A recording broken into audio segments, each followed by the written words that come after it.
নমস্কার বন্ধুরা, নিরুচিতা daily lifestyle ব্লগে তোমাদের সকলকে স্বাগত। আশা করছি যে যেখান থেকে তোমরা আমার ভিডিওটা দেখছো তোমরা সকলে ভালো আছো। আমরাও সকলে মোটামুটি ভালো আছি। আর ভিডিওটা স্কিপ না করে তোমরা প্রথম থেকে শেষ পর্যন্ত দেখলে তোমাদের ভালো লাগবে। ভালো লাগলে লাইক, কমেন্ট আর প্রচুর প্রচুর বন্ধুদের কাছে শেয়ার করে দিও। বড়দের প্রণাম আর ছোটদের ভালোবাসা নিয়ে আমি ব্লগটা স্টার্ট করলাম। আর বন্ধুরা, আজকে হচ্ছে আমাদের কাকা শ্বশুর যে মারা গেছিলো, আজকে ঘাট কাজ আমাদের। তা ঘাট কাজের তো প্রচুর কাজ থাকে, তোমাদের কাছে আমি শেয়ার করতে পারি না, কারণ কাচা ধোয়া তারপরে ঘর পরিষ্কার করা আমি কিছুই তোমাদের কাছে করতে পারিনি। অনেক ভোরবেলা উঠেছি, উঠে তারপরে সমস্ত কাজটা সেরে এই ঘরে স্নান সেরে ঘরে ঢুকলাম হচ্ছে 11টা। আর ঘরে এত আমার জল তেষ্টা পাচ্ছে বন্ধুরা যে আমি জল খেতে পাচ্ছি না। আমাদের ঘরে যে জলটা থাকে আগের দিনে, সেই জলটা পর্যন্ত আমাদের ফেলে দিতে হয়। এবার কলের জল আসলে তারপরে আমরা ওই কলে জল ভরলে তবে আমরা জল খেতে পারবো। 12টায় জল আসবে, জল আসলে সব জল ভরবো। আর ঘরে এক ফোঁটাও আমরা কিছু আমরা রাখতে পারবো না, এই রকম। আর আমার ঘর দুয়ার দেখেছো, এখনও সব জায়গা ঝোলানো রয়েছে। এটা ওর কাপড় চোপড় 2 দিন 3 দিন ধরে যে কাচা হচ্ছে সেইগুলো কিচ্ছু শুকোতে পারি না। ঘরের মধ্যে পাখা চালিয়ে চালিয়ে কোনো রকমে শোকানো হয়েছে। যেগুলো শোকানো হয়েছে ড্রামে বস্তায় সব জায়গা ভরে ভরে রেখে দিয়েছি, কারণ ওগুলো ব্যবহার করলে আমাকে আবার কাচতে হবে। তা ওই জন্য বন্ধুরা আমি সব ড্রামে বস্তার মধ্যে ভরে ভরে রেখে দিয়েছি, কেচেছি, শুকনো করেছি আর রেখে দিয়েছি। তা দুপুরবেলা 12টার সময় জল আসবে, আসলে পরে তারপরে আমি আগে চা খাবো, তারপরে তার কথা। আর ডোরার দিকে খিদে পেয়ে গেছে জানো বন্ধুরা, প্রচণ্ড পরিমাণে। ডোরা আমাকে খালি ডাকছে খেতে দেওয়ার জন্য, কিন্তু কি করব, কিছু করার নেই। ওকেও বলেছি আজকে দেরি করে খাবার দেবো। এই যে তোমাদের আমি বললাম ড্রামের মধ্যে বস্তার মধ্যে সব কাপড় কেচে ধুয়ে শুকনো করে রেখে দিয়েছি, মেশিনের উপরে আছে, এইখানে মেলা আছে এখনও।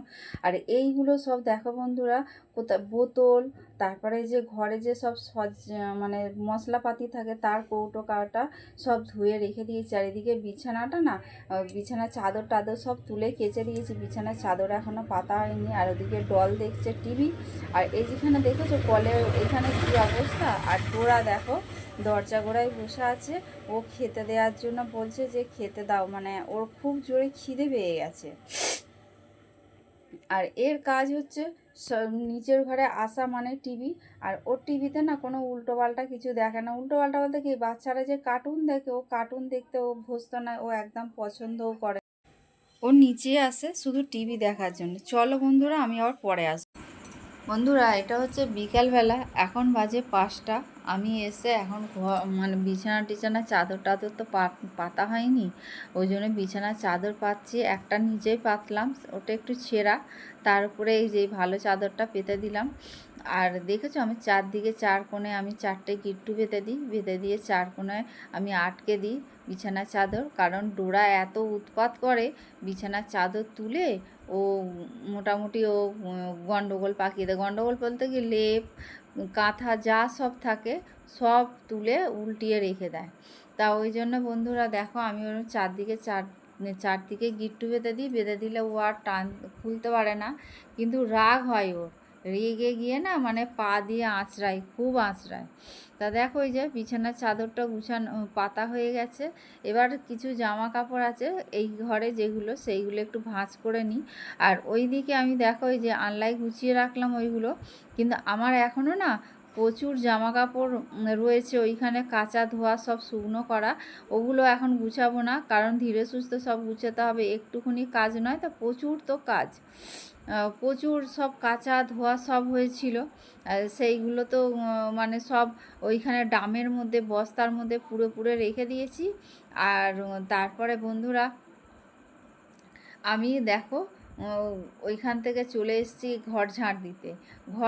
ঘরটা ঝাঁট দিয়ে পরিষ্কার করতে হবে। পরিষ্কার করে নিয়ে তারপরে আমার আবারও কাজ আছে ওদিকে। আর এদিকে দেখেছো কত ওইখানে বাসন, ওদিকে বাসন তারপরে বোতল টোতল আর হচ্ছে সব মানে মশলার জায়গাগুলো, কৌটোগুলো সব ধুয়েছি, সেই সব গামলার মধ্যে রেখে দিই।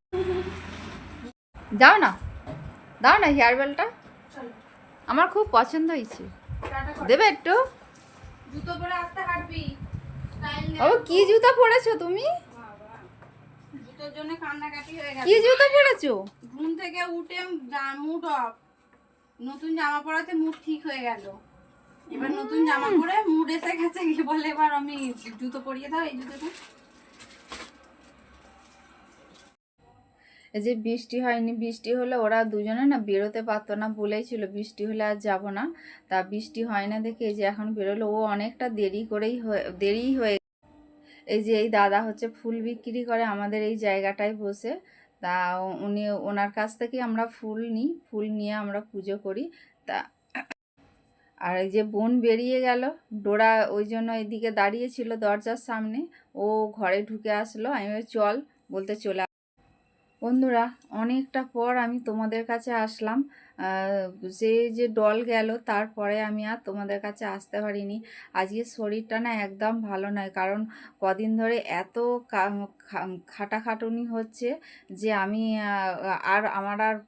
আর পাচ্ছি না, এতটাই আমার শরীর খারাপ লাগছে। আর আজকে তো প্রচুর পরিমাণে খাটুনি হয়েছে সকাল থেকে বলতে ভোর থেকেই হয়েছে। 5:30টায় উঠেছি, উঠে সমস্ত কাজটা সারলাম, সেরে তারপরে নখ কেটে একেবারে স্নান সেরে ঘরে ঢুকতে আমার 10:30টা বেজে গেছে। চলো বন্ধুরা, তোমাদের দাদা এসে গেছে, তোমার দাদাকে খেতে দিই, আমিও নিয়ে নিই। এই যে দেখো খাবার নিয়ে বসে পড়েছি। নিয়েছি আমি রুটি নিয়েছি, আলুর দম নিয়েছি, তোমাদের দাদাকেও নিয়ে দিয়েছি। আমি মুখে আমার ঘা হয়েছে, তোমরা সবাই জানো, আমি তোমাদের ঘরে বলেছি, কিন্তু খেতে পারবো কি জানি না। 1 বোতল জল নিয়ে বসেছি পাশে, জানো বন্ধুরা। এখন বাজে 11:15, খাবার নিয়ে চলে এসেছি। জানি না আমি খেতে পারবো কিনা। চিনির কৌটোও নিয়েছি, এদিকে আলুর দমে 2টো আলু নিয়েছি, নিয়ে রুটি নিয়ে বসেছি। যদি খেতে পারি খাবো, আর না খেতে পারি আমাকে ওই রুটি দিয়ে চিনির জল করে খেতে হবে। আর ঘরে মিষ্টি নেই যে আমি মিষ্টি দিয়ে খাবো। তা বন্ধুরা, তাহলে চলো আজকের ভিডিওটা এখানেই শেষ করলাম। তোমাদের যদি ভালো লেগে থাকে তাহলে লাইক কমেন্ট আর প্রচুর বন্ধুদের কাছে শেয়ার করে দিও। তোমরা আমার সঙ্গে থেকো, পাশে থেকো, তোমরা ভালো থেকো, সুস্থ থেকো, সাবধানে থেকো। এই বলে আজকের ভিডিওটা রাখলাম। পরের দিনে ডোরা আর আমার সংসার নিয়ে আমি চলে আসবো তোমাদের কাছে আবার একটা নতুন ভিডিও নিয়ে। তাহলে বন্ধুরা আসি।